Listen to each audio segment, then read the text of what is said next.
গান্ধী হত্যা কেন? রুম্পা কবিরাজ মহোদয়া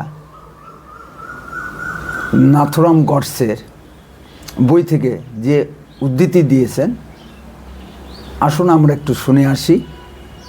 মন্তব্য আপনাদের।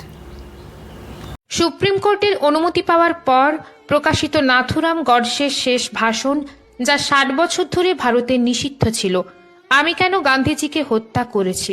1948 সালের 30শে জানুয়ারি নাথুরাম গডসে করমচাঁদ গান্ধীকে গুলি করে হত্যা করেন।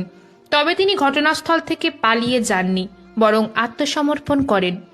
আদালতে নাথুরাম গডসের বক্তব্যের কিছু গুরুত্বপূর্ণ অংশ। আমি গান্ধীকে হত্যা করিনি, আমি গান্ধীকে বধ করেছি। তিনি আমার শত্রু ছিলেন না, কিন্তু তার সিদ্ধান্ত জাতির জন্য মারাত্মক প্রমাণিত হচ্ছিল।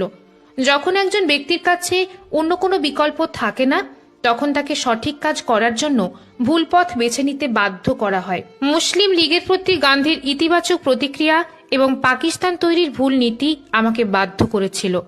পাকিস্তানের 55 কোটি টাকা দেওয়ার অযৌক্তিক দাবির প্রতিবাদে গান্ধী অনশন ধর্মঘট গিয়েছিলেন। দেশভাগের সময় পাকিস্তান থেকে পালিয়ে আসা হিন্দুদের অগ্নিপরীক্ষা এবং দুর্দশা আমাকে নাড়া দিয়েছিল। গান্ধীর কারণে অবিভক্ত হিন্দু জাতি মুসলিম লীগের কাছে আত্মসমর্পণ করেছিল। একজন মাকে তার ছেলেদের সামনে টুকরো টুকরো করে ছিঁড়ে ফেলার দৃশ্য অসহনীয় ছিল। দেশভাগ অসহনীয় ছিল। আমরা আমাদের নিজস্ব মাটিতে বিদেশি হয়ে গিয়েছিলাম। মুসলিম লীগের সমস্ত অন্যায় গান্ধী দাবি মেনে নিচ্ছিলেন। আমি সিদ্ধান্ত নিলাম যে যদি আমি ভারত মাতাকে আরও ভেঙে টুকরো টুকরো করে ফেলতে দেখতে না চাই এবং করুণ অবস্থায় না ফেলি, তাহলে আমাকে গান্ধীকে হত্যা করতে হবে। আর সেই কারণেই আমি গান্ধীকে হত্যা করেছি। আমি জানি এর জন্য আমাকে ফাঁসি দেওয়া হবে এবং আমি এর জন্য প্রস্তুত। আর হ্যাঁ, যদি মাতৃভূমি রক্ষা করা অপরাধ হয়, তাহলে আমি প্রতিবার এই অপরাধ করব। আর অবিভক্ত ভারতে সিন্ধু নদী আবার প্রবাহিত না হওয়া পর্যন্ত আমার ভস্ম বিসর্জন দিও না।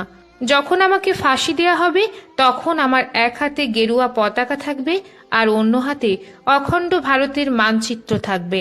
ফাঁসি দেওয়ার সময় আমি অখণ্ড ভারতের জয় বলে চিৎকার করতে চাই, হে ভারত মাতা, আমি দুঃখিত যে আমি কেবল তোমার এতটুকু সেবা করতে পেরেছি। নাথুরাম গডসে।